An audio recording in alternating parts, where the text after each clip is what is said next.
Monsieur le Premier ministre, que les Belges qui n'ont rien dans leur frigo, et oui, ça existe, se réjouissent.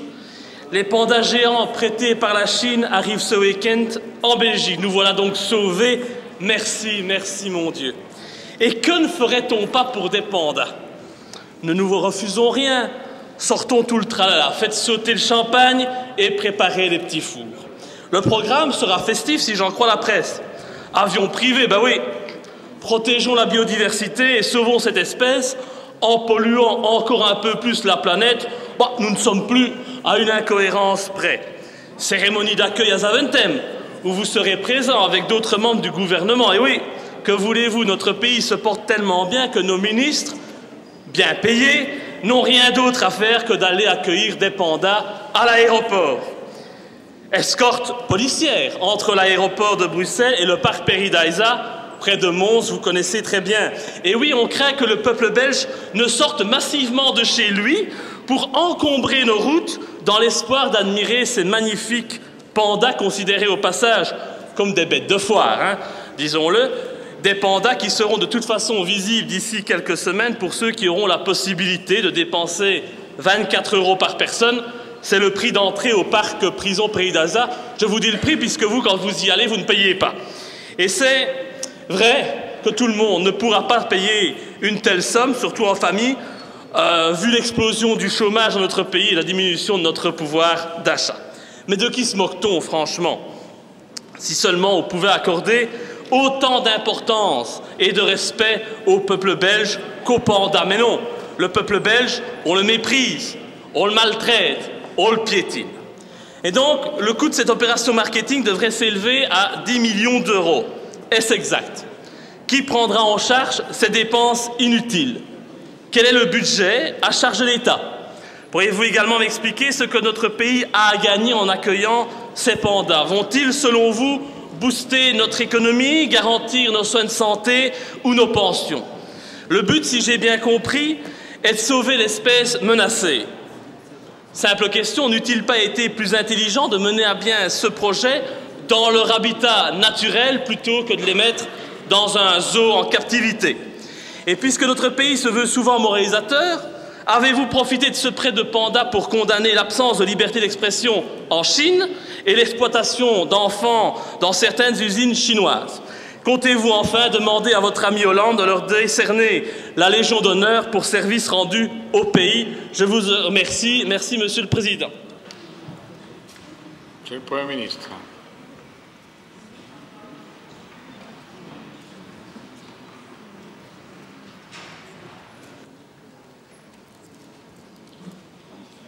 Monsieur le Président, chers collègues, la venue des pandas dans notre pays est une bonne nouvelle.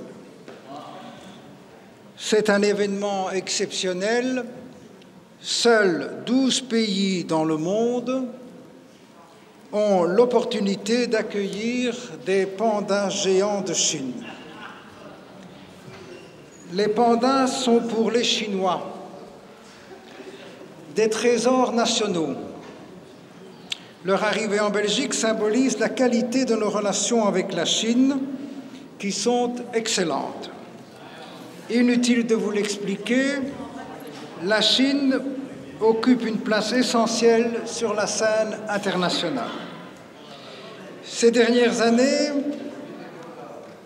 l'État fédéral belge et les régions ont beaucoup travaillé pour renforcer les liens économiques, culturels et politiques avec la Chine.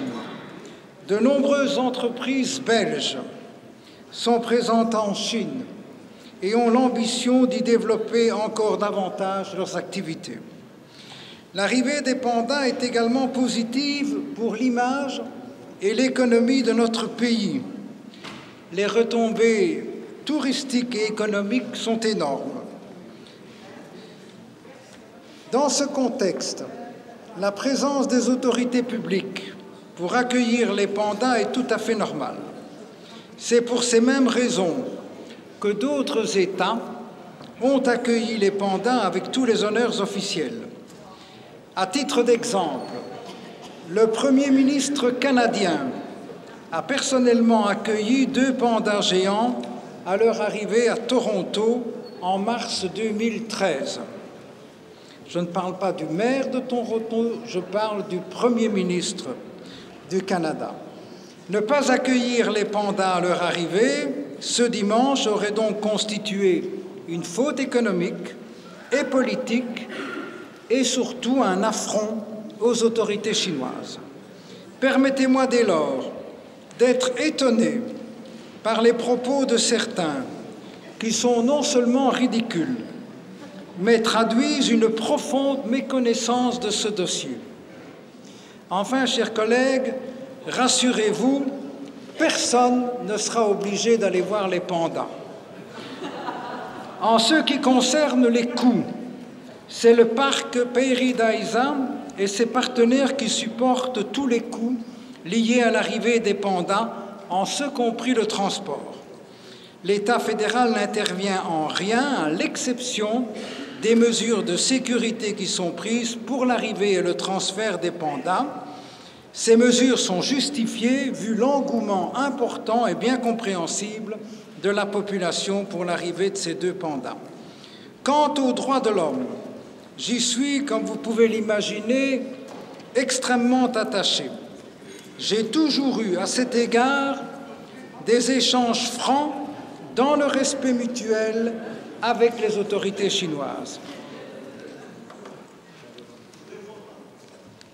Enfin, à titre personnel, je peux vous l'avouer, Monsieur le Président, chers collègues, comme des millions de personnes chez nous et ailleurs dans le monde, j'aime bien les pandas.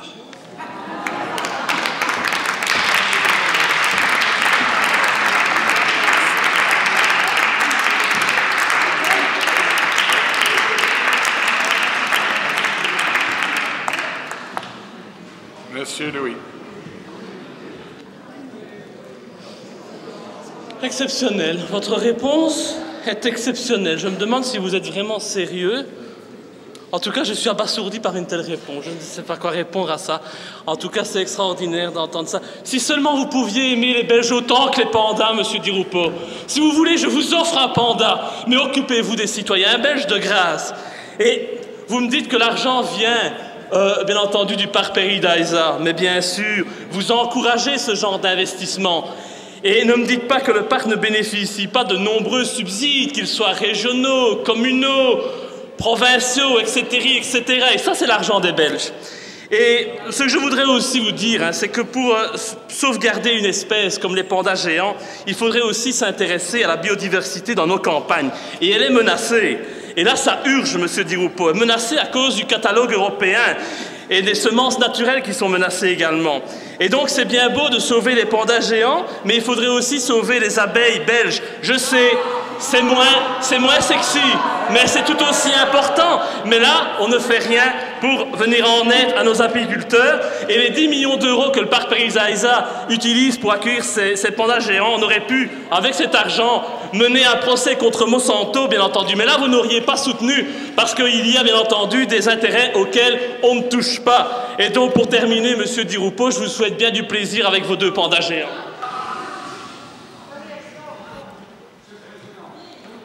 Oui, monsieur le Premier ministre.